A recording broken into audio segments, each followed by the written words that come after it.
Everyone, welcome to today's news chatter. Let's begin with a prelims practice question. Take a look at this question.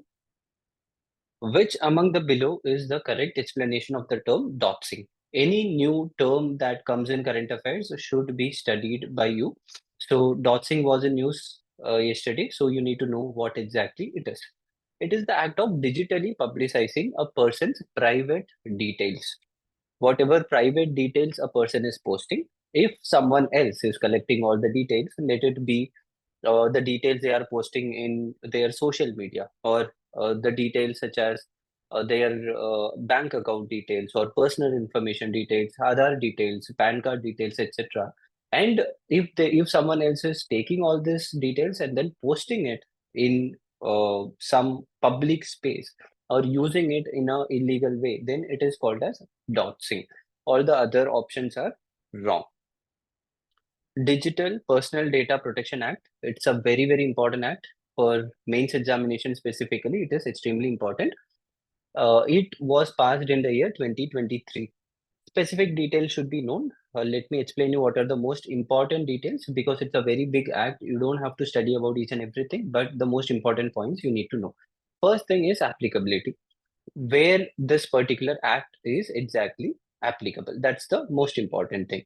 So the processing of digital personal data, which is within India, if the data is processed, it should be completely applicable to the provisions of Digital Personal Data Protection Act, DPDP Act. And if the data is collected online or if it is collected offline and then later digitized, in all these cases, the act will be applicable. It will be applicable to the processing of personal data outside India also.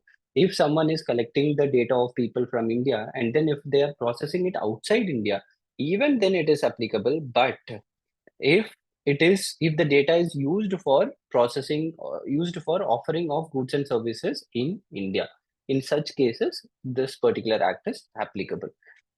They have made very good definition of what exactly is personal data, who is a data principal, who is a data fiduciary, etc. So personal data is defined as any data about any individual who is identifiable by or in relation to such data is personal data. If any data about me, that will be the personal data of myself.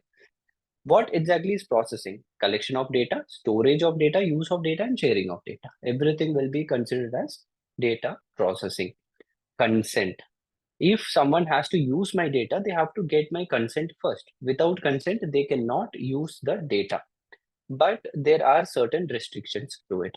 If the government is going to use the data, then they need not get the permission of you. If it is for some medical emergency, in that case we cannot ask for permission.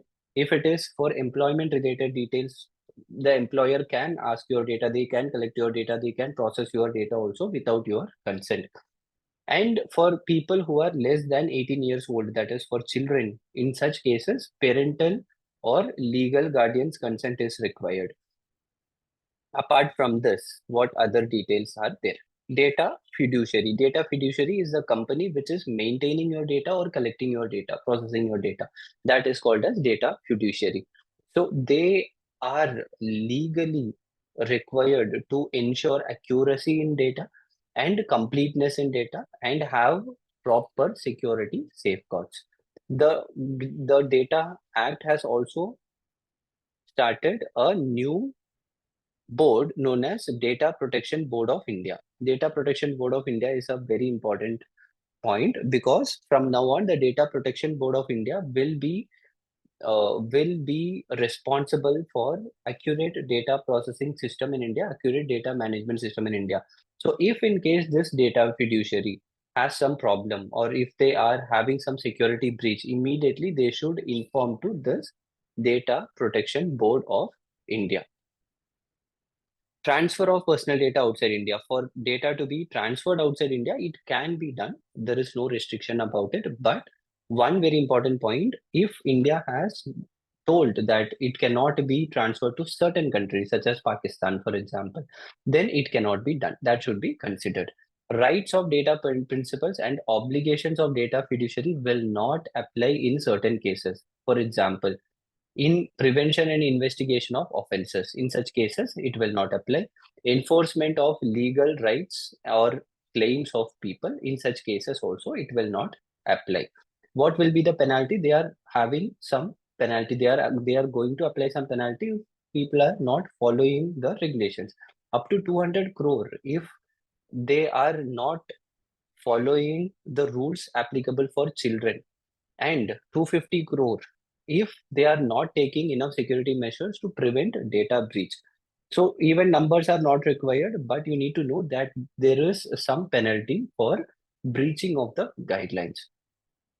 Threats to coral reef. Coral reef is always a very important topic. So what are all the important threats faced by coral reef should be studied. So in the recent times, in the last 3 decades itself, quarter of world's corals have lost. Corals are considered to be the rainforest of the oceans because it provides and it has extreme amount of diversity. Biodiversity is very important.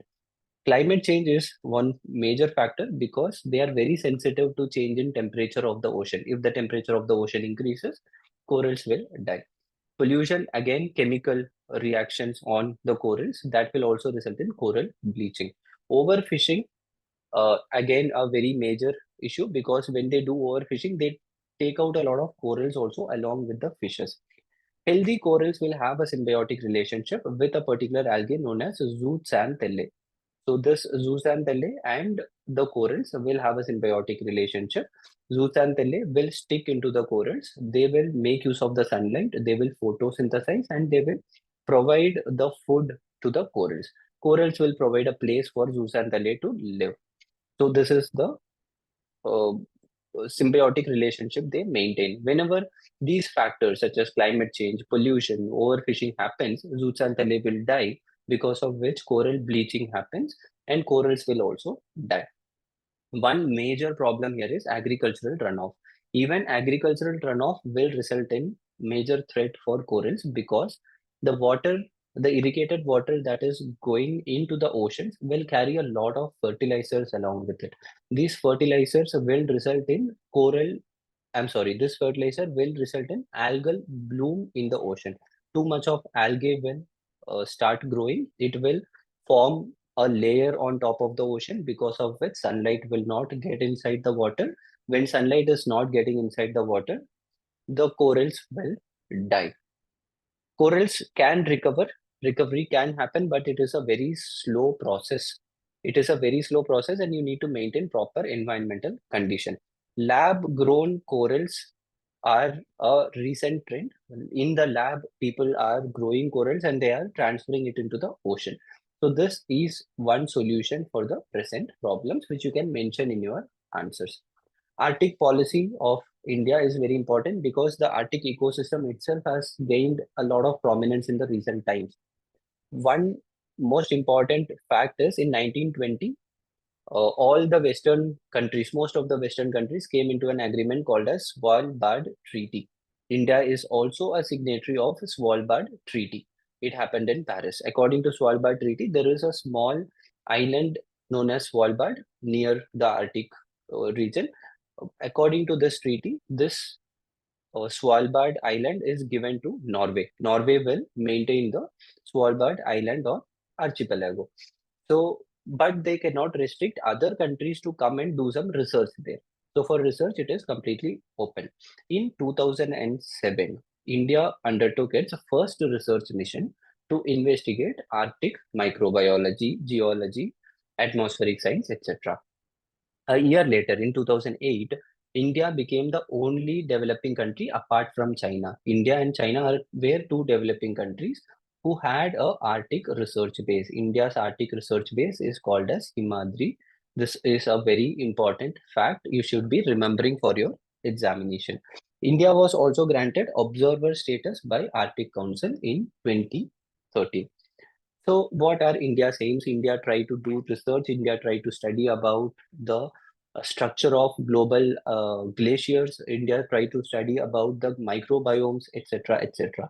One very important thing is Arctic region. is very closely related to Himalayas also, because Himalayas are also having a lot of glaciers. So we need to know about Arctic in order to understand how climate change will affect the Himalayas. So these points should be known. Most important points are Svalbard Treaty and Himadri, which is the station of India. Operation Meghdut is extremely important from prelims point of view. Specifically, certain points that is given here, it can be asked in the examination. So what exactly is Operation Meghdut? You must be knowing about the Siachen Glacier. Siachen Glacier is the world's highest battleground, and it is the coldest battleground also. So in 1949, after the incursion of Pakistani militia into Jammu and Kashmir in 1949, India and Pakistan framed an agreement called as the Karachi Agreement. In Karachi Agreement, both the countries could not come to a conclusion about who will manage the Siachen Glacier, to which country it belongs to. So we just left it like that because we thought it is a very difficult terrain. So it won't be a problem. It is extremely difficult for any army to scale this height.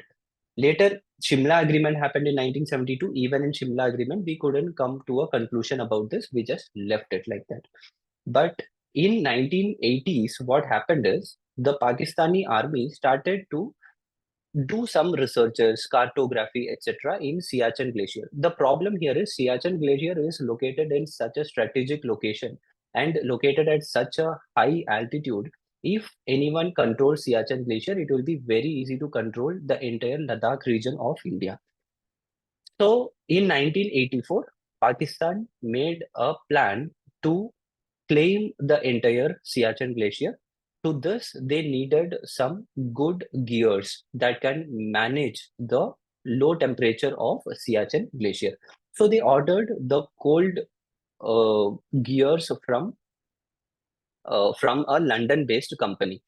So the problem here is, it is from the same London-based company. India was also getting their thermal gears.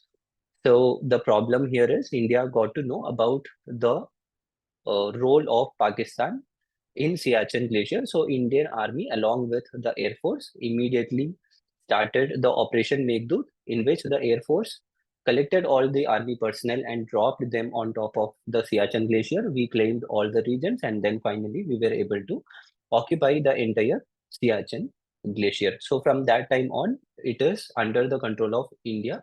We are managing the entire Siachen Glacier, and it is strategically extremely important for India.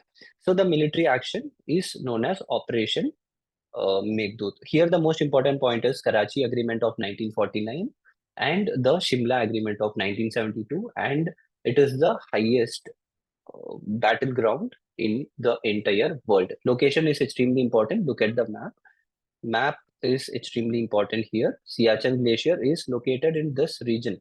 If you look at it, the entire Ladakh region can be easily managed if you are having control over Siachen Glacier. So this is why this glacier is extremely important. One important point for prelims, you can get this because for this year specifically, windfall tax is extremely important. What exactly is windfall tax? If a company or an organization is getting a lot of profit because of certain factors, certain external factors in which the company is not in control of. For example, oil-based companies getting a lot of profit because the global oil prices has been increasing. Here, the company did not do anything. Because of certain external factors, they are getting some profit. So when the government applies tax on these things, it is called as windfall tax. So recently, the government has been applying windfall tax on oil companies because the oil prices are increasing. And the most important point here is it can be applied retrospectively also. So this point should be noted down, extremely important. So that will be all for today. All the best, study well. Let's meet tomorrow.